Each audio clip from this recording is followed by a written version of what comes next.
अनिका को नाराज होकर जाते देख कुणाल सोच में पड़ गया। उसे लगा कि अगर वो रागिनी को सब कुछ नहीं बताएगा तो शायद वो उससे दोस्ती नहीं करेगी।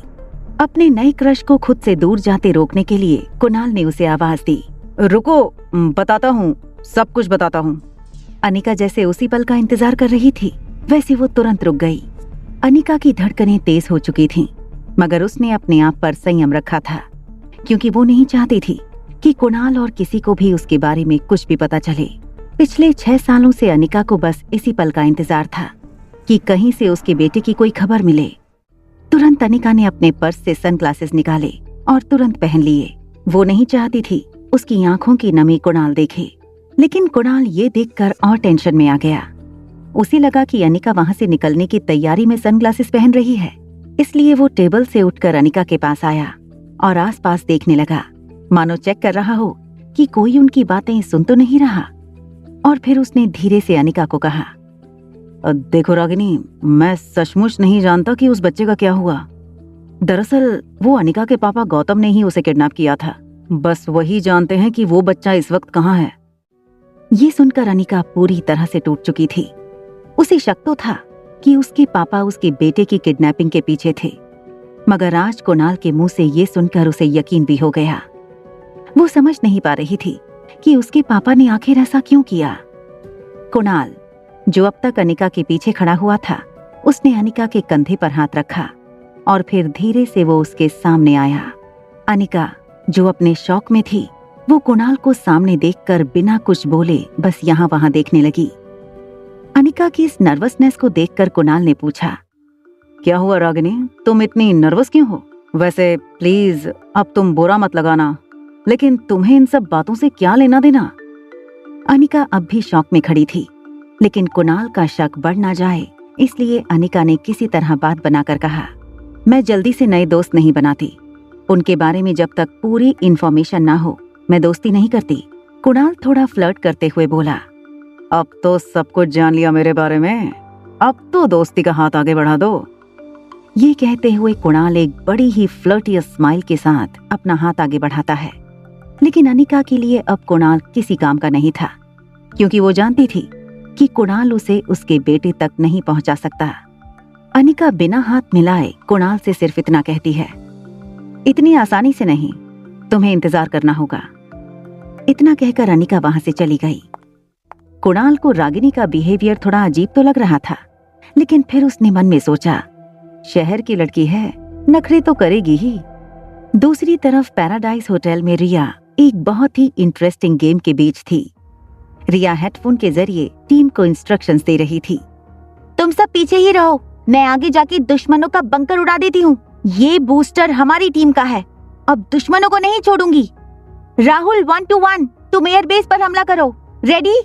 तो blast enemy leader. 1 2 3। Yes, we won the game. हमेशा की तरह रिया की टीम जीत गई। गेमिंग की दुनिया में रिया स्वीट एंजल के नाम से मशहूर थी। हालांकि उसने अपनी गेमिंग आईडी में कोई फोटो नहीं डाली थी। वो नहीं चाहती थी कि लोग उसकी उम्र देखकर उसे जज करें। कई लोगों को तो लगता स्वीट एंजल कोई बहुत बड़ी इंजीनियर या कंप्यूटर जीनियस होगी। पूरी दुनिया से रिया के फैन उसे well played, you are the best के मैसेज उसके गेम में करने लगे। इतना ही नहीं, 25,000 से ज्यादा पेंडिंग फ्रेंडशिप रिक्वेस्ट आकर पड़ी थी रिया के पास। रिया पर अब इन मैसेजेस की वाहवाही का असर नहीं होता था, क्योंकि अब ये सब कुछ उसके लिए बहुत आम बात थी। स्वीट एंजल के नाम से खेल रही रिया मॉर्टल फाइट गेम की वर्ल्ड चैंपियन थी। रिया ने अपना टैबलेट सोफे पर घुमाकर फेंका, खड़ी होकर रूम में लगे इंटरकॉम की तरफ गई। उसने सोचा एक चॉकलेट मिल्कशेक मंगवाया जाए। फोन उठाकर वो जब रूम सर्विस का नंबर डायल करने ही वाली थी, तब उसे अनिका की एक बात याद आई। अनिका ने बाहर जाते हुए उसे कहा था कि रूम के सामने एक पागल और एक छोटा पागल रहता है। रिया वैसे तो बड़ी अच्छी बच्ची थी, मगर थी काफी शरारती। वो उन बच्चों में से थी जिन्हें कोई बात करने से मना करो तो वो ये जानने के लिए बहुत उत्सुक होते हैं कि आखिर ऐसा क्या है कि बड़े उन्हें वो चीज करने से मना करते हैं। रिया ने एक बड़ी ही शैतानी मुस्कान के साथ दरवाजा खोला और अपने सामने वाले रूम का नंबर पढ़ लिया, 2401। रिया फिर से इंटरकॉम के पास गई और वही शैतानी मुस्कान के साथ नंबर डायल किया। तभी रोहित मारवा के कमरे में इंटरकॉम की घंटी बजने लगी। रूम में इस वक्त सिर्फ सनी और आर्यन ही मौजूद थे। सनी बालकनी में खड़ा खड़ा अपने किसी दोस्त से फोन पे झगड़ रहा था। किसी गेम में उस दोस्त की वजह से टीम हार गई थी। सनी उस दोस्त को समझा रहा था कि वो ज्यादा से ज्यादा स्वीट एंजल की गेम को फॉलो करे ताकि वो भी उससे कुछ सीख सके। रोहित को बिजी देखकर आर्यन ने खुद फोन उठाया। आर्यन अपनी मीठी प्यारी और धीमी आवाज में बोला, हेलो। तभी सामने से रिया हंसते हंसते कहती है, बच्चे हो मतलब छोटे पागल। ये कहकर रिया फिर हंसने लगी। आर्यन दिखने में हूबहू रिया जैसा था, लेकिन वो रिया से विपरीत था। आर्यन अपने होंठ को दांतों से दबाकर कुछ सोचने लगा, फिर बोला, मैं पागल नहीं हूँ। रिया की हंसी रुक गई। फिर आर्यन ने इनोसेंटली पूछा, क्या ये बात तुम्हें मेरी टीचर ने बताई? ये सुनकर रिया सोच रही थी कि मॉम ने सच ही कहा था। सामने सच में दो पागल रहते हों, ऐसा उसे लगने लगा था। रिया को अब और ज्यादा शरारत सूझी। उसने आर्यन को छेड़ते हुए कहा, अच्छा तो तुम्हारी टीचर भी ये बात जानती है? आर्यन को अपने छोटे हाथों से फोन का रिसीवर पकड़ने में प्रॉब्लम हो रही थी। वो रिसीवर दूसरे हाथ में लेकर फोन के बगल वाली सीट पर बैठा और फिर उदास होकर उसने कहा, टीचर कहती है मुझे स्पेशल स्कूल जाना चाहिए। ये सुनकर रिया ने हंसना बंद कर दिया और ध्यान से सुनने लगी। आर्यन ने काफी वक्त से अपनी उम्र के किसी दोस्त से बात नहीं की थी। रिया की आवाज सुनकर आर्यन को लगा जैसे उसे उसका कोई पुराना दोस्त वापस मिल गया हो। उसने रिया से पूछा, क्या तुम स्कूल जाती हो? रिया को ये सवाल बहुत अजीब लगा, लेकिन फिर स्कूल के नाम पर वो थोड़ा चिढ़कर बोली, ऑफ कोर्स मैं स्कूल जाती हूँ, हर बच्चा स्कूल जाता है, तुम नहीं जाते क्या? आर्यन मायूस होकर बोला, मैं स्कूल जाता था जब हम पूरी फैमिली के साथ रहते थे।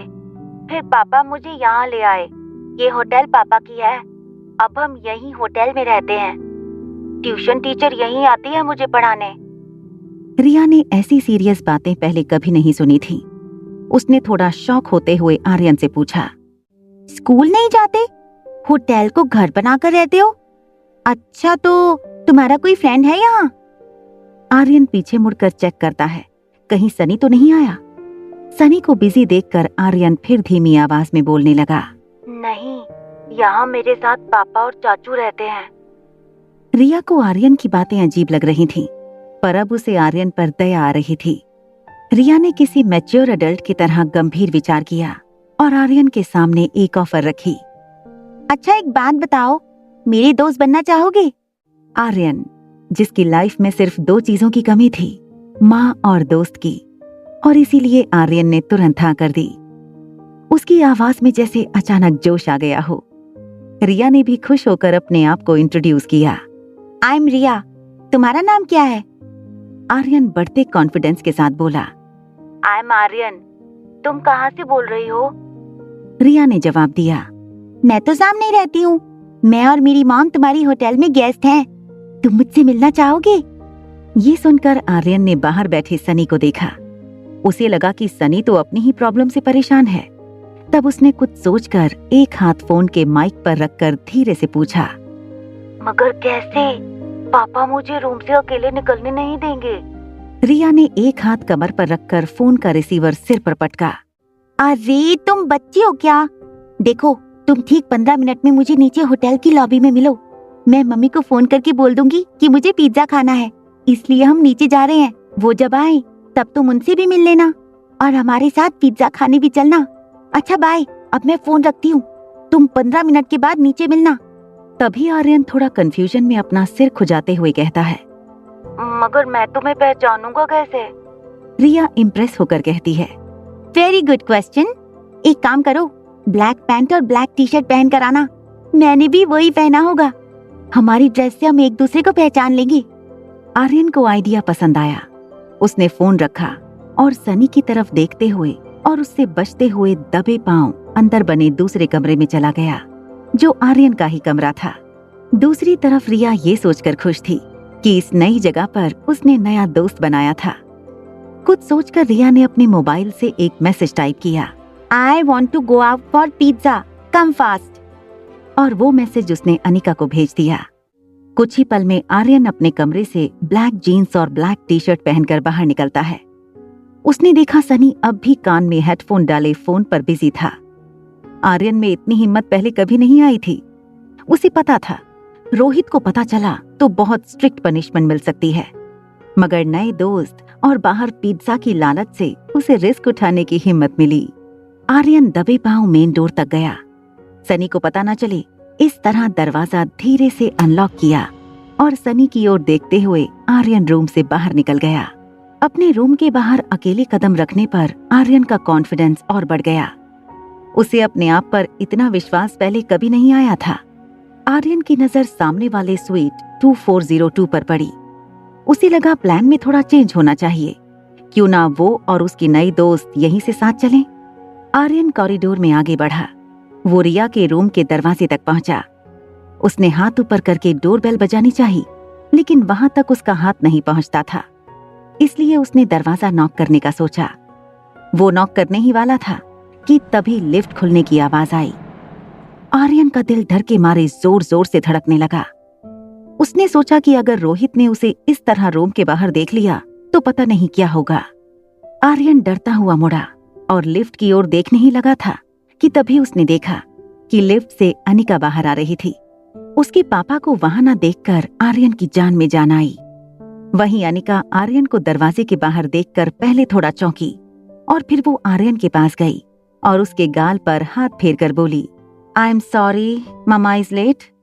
एक माँ होने के बावजूद आर्यन को black jeans, black T shirt और स्पोर्ट शूज में देखकर वो भी धोखा खा गई थी और सोच रही थी कि ये उसकी बेटी रिया है।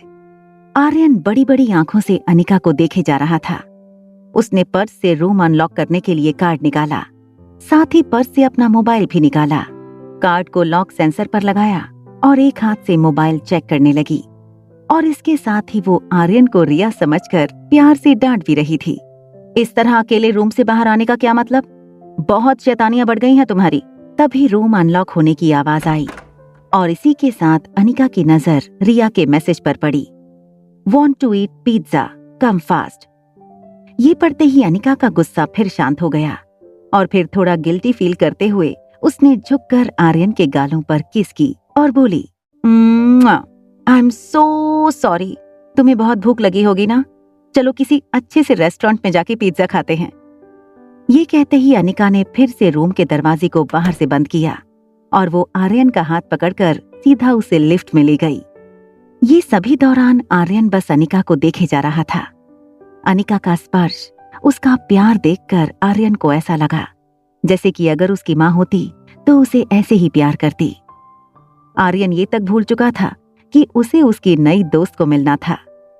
इस वक्त आर्यन को अनिका की ममता के आगे और कुछ नहीं दिख रहा था। लिफ्ट में अनिका की बगल में खड़ा आर्यन धीरे से अचानक अनिका की उंगली पकड़ लेता है। ये देखकर अनिका को थोड़ा अजीब लगा और उसने आर्यन की तरफ देखा। आर्यन की आंखें जैसे अनिका की आंखों से पूछ रही हों कि माँ तुम कहाँ थी। अनिका, जो आर्यन को रिया समझ रही थी, उसने एक पल के लिए सोचा कि रिया ऐसे इमोशनली क्यों देखे जा रही है उसको। इसलिए उसने आर्यन को पकड़कर अपनी तरफ किया और नीचे झुककर आर्यन को सीने से लगाकर अपनी गोद में उठा लिया। आर्यन ने आंखें बंद कर लीं और अनिका को जोर से पकड़कर हक कर लिया, मानो जैसे आर्यन को हमेशा से इसी पल का इंतजार था। उसने अनिका को पहले कभी देखा तक नहीं था, मगर आज उसे ऐसा लग रहा था जैसे वो अनिका की गोद में पहले भी खेला है। अनिका धीरे धीरे आर्यन की पीठ को अपने हाथ से थपथपाने लगी, जिसके चलते कुछ ही सेकंड्स में आर्यन अनिका के कंधों पर सर रखकर सो गया। तभी लिफ्ट ग्राउंड फ्लोर पर पहुंची और जैसे ही लिफ्ट का दरवाजा खुला तो सामने रोहित मारवा खड़ा था। रोहित और अनिका की नजरें एक दूसरे से मिली, लेकिन दोनों में से किसी ने कुछ नहीं कहा। आर्यन का सर अनिका के कंधों पर झुका होने के कारण रोहित को आर्यन का चेहरा नहीं दिखा। अनिका आर्यन को थपकियां देते हुए लिफ्ट से बाहर की ओर निकल गई। रोहित बस अनिका को जाते हुए देखे जा रहा था। ऐसा लग रहा था मानो रोहित अभी आर्यन को अनिका की गोद में देख लेगा। आगे चली जा रही अनिका को कुछ एहसास हुआ तो वो चलते हुए रुकी और फिर टर्न होकर रोहित की ओर मुड़ी। उसने देखा कि रोहित उसी को घूर रहा था। अनिका के मुड़ के देखने पर रोहित को एहसास हुआ कि वो अनिका को एक तक देखे जा रहा था, इसलिए वो थोड़ा एम्बैरस होकर यहाँ वहां देखकर खांसने लगा और हड़बड़ाहट में लिफ्ट के अंदर चला गया। रोहित को अपने आप पर गुस्सा आ रहा था। उसे लगा कहीं अनिका को गलत सिग्नल ना मिले। तभी लिफ्ट के बाहर से कोई हलचल ना होने के कारण रोहित को लगा कि अनिका अब चली गई होगी। कंफर्म करने के लिए उसने लिफ्ट के बाहर सर निकालकर चेक किया तो देखा कि अनिका अब भी वहीं खड़ी थी। रोहित ने झटके से अपना सर वापस लिफ्ट के अंदर ले लिया और फटाफट सीधे टॉप फ्लोर का बटन दबा दिया। अब तो उसे अपने किए पर और भी पछतावा हो रहा था। उसने अपना हाथ जोर से लिफ्ट की दीवार पर दे मारा। स्टील के दरवाजे होने की वजह से रोहित के मुक्के की गूंज पूरी होटल में सुनाई दी। टॉप फ्लोर आने पर लिफ्ट का दरवाजा खुला तो रोहित ने सामने देखा कि black jeans black T shirt पहन रिया लिफ्ट का इंतजार करते हुए खड़ी थी। रोहित, जो पहले से थोड़ा डिस्टर्ब था, उसने रिया को आर्यन समझकर कड़क आवाज में डांट दिया, तुम फिर यहाँ खड़े हो? रूम से अकेले बाहर नहीं निकलने को कितनी बार बोला है मैंने? Why don't you listen to your dad? Dad, ये शब्द सुनते ही रिया की आंखें चमक उठीं। उसका पूरा चेहरा उसकी स्माइल से भर गया था। अपने अंदर की सारी ताकत जुटाकर वो खुशी के मारे जोर से चीखी और बोली, ये डैड, आखिर आपको ढूंढ ही लिया।